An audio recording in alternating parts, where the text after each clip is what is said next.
Hey my lovely people, so today I am back with another edition of things I no longer buy. So these are items that are pretty common, a lot of people spend money on them, that I have just realized no longer work for me, no longer work for my lifestyle, and moving forward I will not be spending my money on them. So yeah, that's what it is. Let's just jump right into it. The first thing that I will no longer buy are designer handbags. Now, I know that I do have quite a collection. Well, my collection for someone that's, you know, fashion minded, that's into clothing, accessories and all that, it's really not that extensive, but I do have quite a few designer bags. But I realized that on a daily basis, on a regular basis, I gravitate more towards my non-designer bags. And with a lot of my designer bags, I feel like I have to be more careful with them. I don't feel like they're everyday type of bags to wear. I just don't get that much more joy out of them as opposed to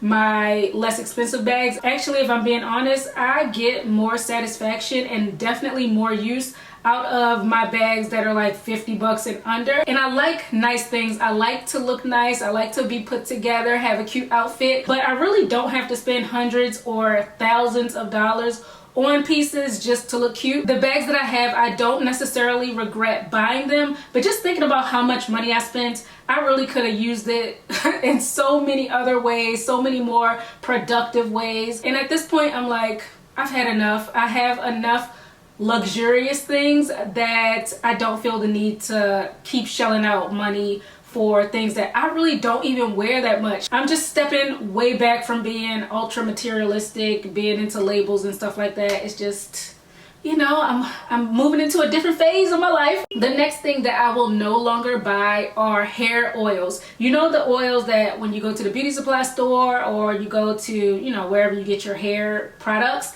they claim to do this and do that. But for my hair, I have realized that olive oil is like my favorite oil to use right now in my hair. Olive oil and coconut oil, those two I can pretty much do whatever I was doing with the hair oils that I had. And I always have both of them on hand because I cook with them a lot. So I'm like, why am I spending money on hair oils when I have perfectly good oils already here that I can use multiple different ways? I can use them to cook, I can use them on my hair, on my skin. And of course, with me just moving towards more of a minimalist lifestyle and not having so much stuff, I really like items that are multi-purpose. So from here on out, unless something changes and the oils start working with my hair, which I don't foresee happening, I'm going to be rocking with olive oil and coconut oil for my hair. Next thing that I will no longer buy are used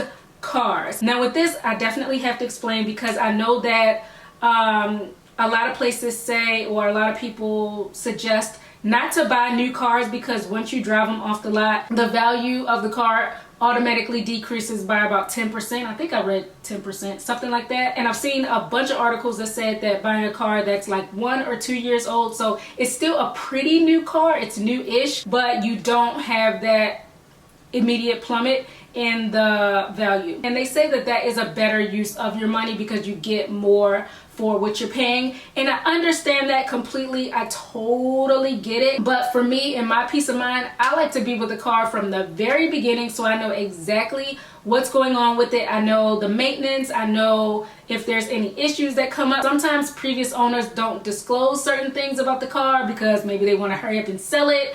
So things could pop up that you don't expect. And I just don't have the patience or the energy to deal with car issues. And granted, you can have car issues with brand new cars, but with those, you generally have a warranty. You can't even take it back to the dealer if it's really causing you issues. And the way that I have decided that I'm going to get my money's worth, that I'm going to get the most value out of my cars, is to drive them until they break down, until they like go kaput. Now the car that I have now, I've had it for almost 5 years, and I'm not gonna lie, I was like a year or two ago getting that itch for a new car, but I had to like snap myself out of that whole fog, and I was like, what is the point of buying a new car when the car I have works perfectly fine? I've never had any issues out of it. So I have kind of made a deal with myself, like I'm not gonna buy a new car until this one goes under. But what I'm gonna do is get it detailed so it feels nice, fresh, new again, and that'll be like my pick-me-up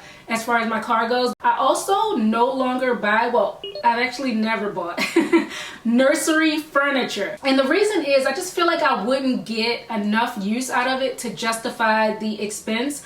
With both of my kids, they pretty much slept with me for the most of the first year of their life. I think I transitioned my youngest when he was about 8 months, 9 months, something like that. And then once they start to sleep on their own, I put them in a pack and play. And you can get those things for like $75. Those things, they're super portable. You can travel with them. You can take them from room to room. They're really easy to move around, which I love. And the one I have now for my son, it came with a changing table type of thing on it. So that was enough for me. It had a place where he could sleep, and it also had a place for where I could change him. That was when he was up to 6 months. After that, he got too big for that, and I took that piece off. Now I just change him wherever we are in the house, on a bed, on the floor, wherever. And I really don't feel the need to buy like a true changing table or a true crib, because it's like I would either not use those things or I would barely use those things. And nursery furniture is not cheap. Well, you know, good quality nursery furniture is not cheap. So for me, I go from a pack and play to a full-sized bedroom, no in between. I can't deal with all the transitions, all the stuff. What am I going to do with this? What am I going to do with that? No. Home decor design packages. Now these things have been really popular these past couple of years. I actually bought, I want to say 2 or 3 different home decor design packages, and I didn't use any of them. Home decor is not really my forte. It's not really my strong point. And so when I was trying to furnish a couple rooms, I was stuck. I didn't know what to do. So I went online and I found a site. They have glowing reviews. Their Instagram was great. The before and after pictures were really nice. And I was like, oh, they can help me design my rooms. And I spent like a couple $100 on each, and I was just so unimpressed each time with what I got. It was nothing like what I was expecting. It was nothing like the examples that I had seen on their website and social media. And so eventually I just ended up going on Pinterest, getting some inspiration, and going from there to furnish the rooms on my own. And I did it myself for free. So yeah, I really haven't had good experiences with those online designers. Maybe it's just me, I don't know. Uncomfortable shoes. Like I said, I'm really into fashion. I like looking nice. I like being cute, dressing up. But I have told myself that I am not buying any more shoes unless they are comfortable to walk in. I'm just really not about sacrificing comfort for style anymore. I'm over it. I want to be able to walk longer distances than from the car to whatever building I'm going in without my feet like crying. The worst sight is when you see someone looking really nice head to toe, but then you see them start to walk and you can just tell their feet hurt so bad. It just messes up your whole look. It messes up your whole vibe. Starch for clothing. I haven't bought starch in years. I know some people swear by starch. They want their clothes to be super crisp and pressed, and that's all well and good. But for me, I just use a spray bottle of water, or I'll use the spray function on the iron, and that's good enough for me. It gets my clothes wrinkle free enough. So yeah, I'm not wasting money on starch. Water works just fine. The next thing is not something that I necessarily buy, but it's something that I don't waste money on, and that is credit card interest. When you have a credit card, I know a lot of places say that you should keep your utilization to, I think they say 25% or maybe 10. Is it 10% or 25%?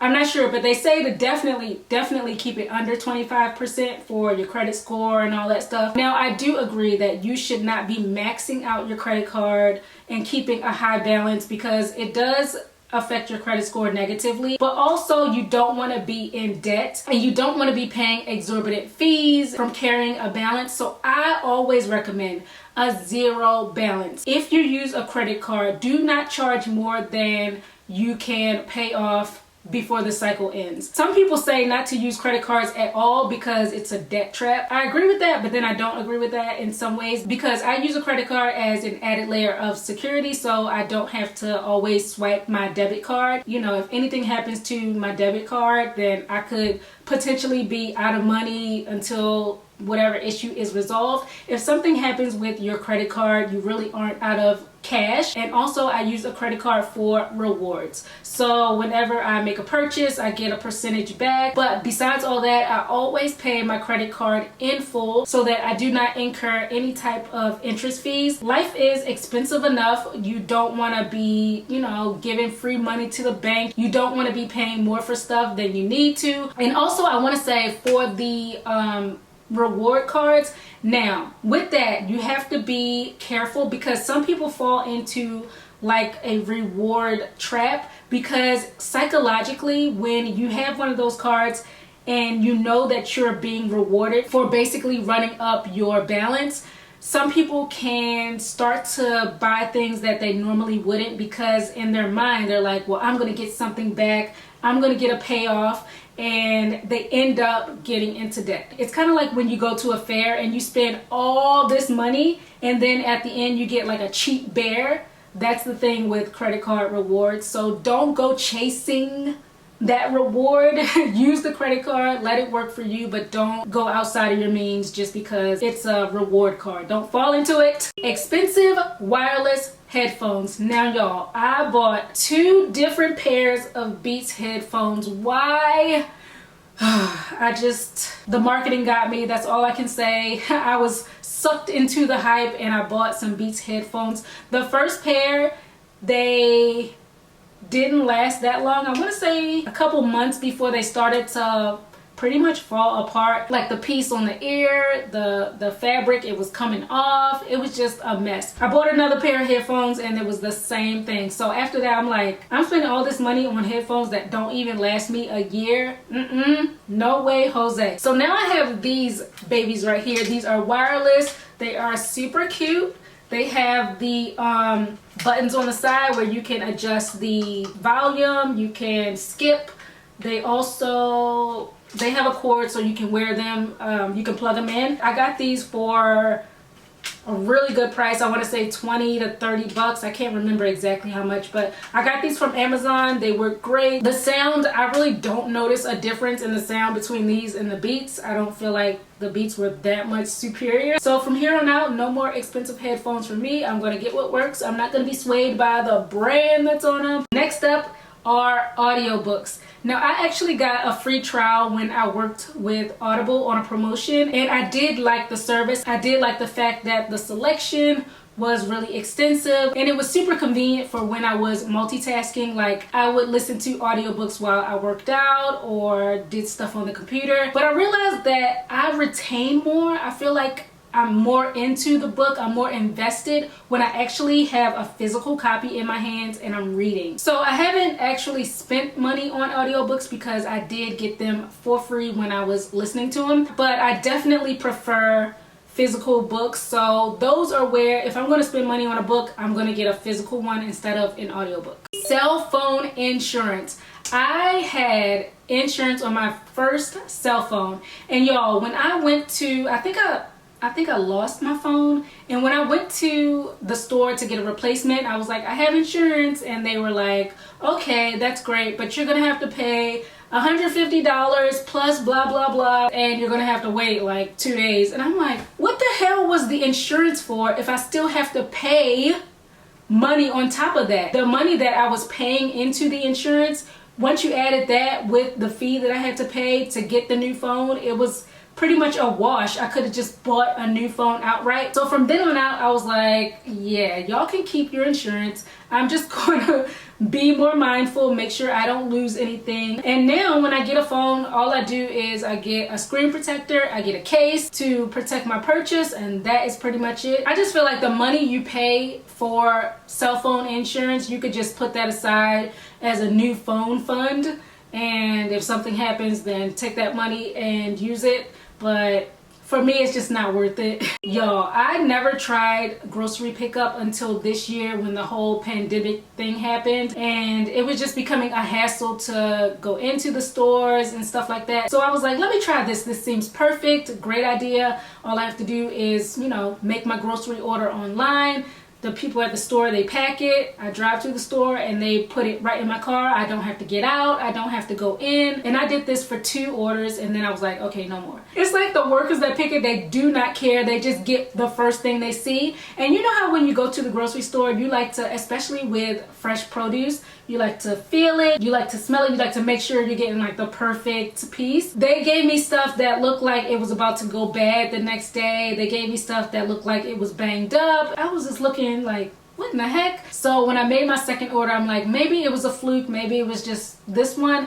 I'm gonna try it again. I tried it again, same thing. And so then it was just, I'm gonna bite the bullet and go to the store and get my stuff and pick it myself. So yeah, that's just not for me. I need to physically go and get what I want to make sure that everything is to my standards. Groceries while hungry. Buying groceries when you're starving, it really does lead you to impulse buys. You're like, I want this, I want this, I want this, because your stomach is making the decisions. So before I even go to the grocery store, I always eat something. I don't go on an empty stomach. I also always go with a list, and this helps me to stay on budget, stay on track. Y'all know I plan out what I'm gonna eat for the upcoming week, write down my list of things that I need to get to make those meals, and that's what I get while I'm at the store. Tea lattes from Starbucks. I used to get these used to be like my treat. I would get them like once a week, sometimes several times a week, and I just have realized that I can make the same thing at home for a fraction of the price. It tastes just as good,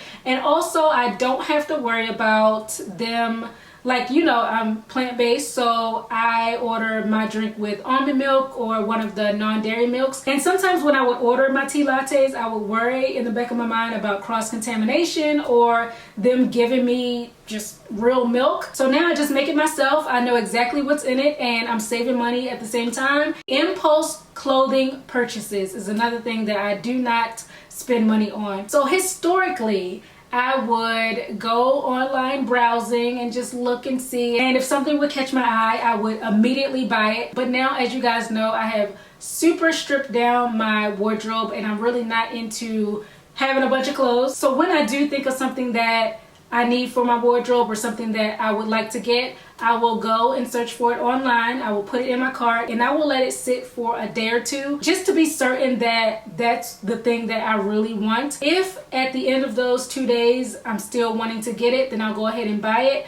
But if I have forgotten about it, or if by the end of that time I'm kind of like blasé about it, then I know, no, I'm not gonna get it. So guys, that is it. Those are the things that I will no longer be wasting my hard-earned money on. You guys let me know what you think. Do you agree or disagree with some of the things I have on my list? Also, jot down below if you have made the decision to stop purchasing things that you used to in the past but no longer suit you. Let me know what those things are in the comment section. But yeah, I'm gonna go ahead and get out of here. Thanks so much guys for watching, and I'll catch up with you on my next video.